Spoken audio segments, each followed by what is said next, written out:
The new Immigration Minister, Chris Bowen, will have to find more beds for asylum seekers, with detention centres at Christmas Island and the mainland running well above capacity.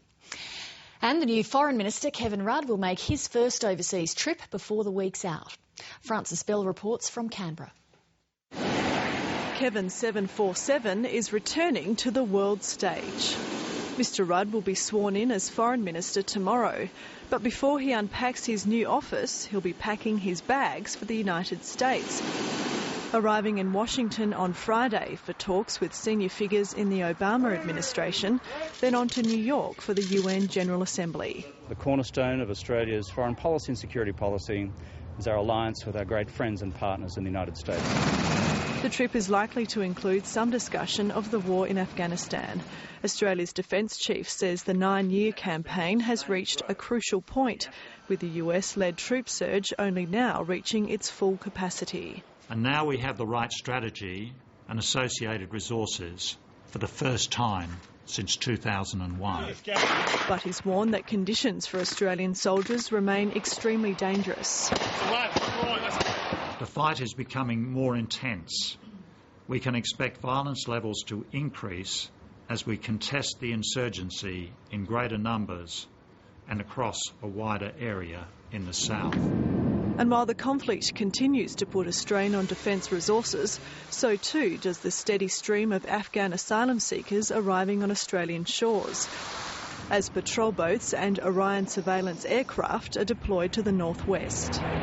We're putting a very heavy demand on a limited number of ageing aircraft. The flow of asylum seekers is stretching Australia's detention facilities as well. The Immigration Department will tell its new minister the centres are full, and he'll need to find up to 2,000 more beds on the mainland. Chris Bowen will be told there's no room at the main centre on Christmas Island, where the population has now swelled to 2,500. And beds are also scarce at the overflow centres at Darwin, Curtin, Leonora and Port Augusta.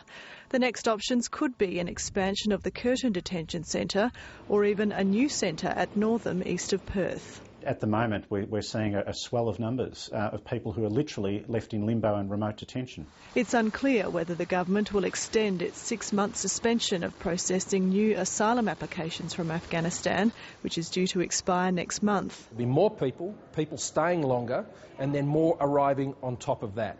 And that is a very deadly mix. As Chris Bowen and a number of his ministerial colleagues grapple with their new responsibilities, it appears voters are withholding their judgment on the new minority government.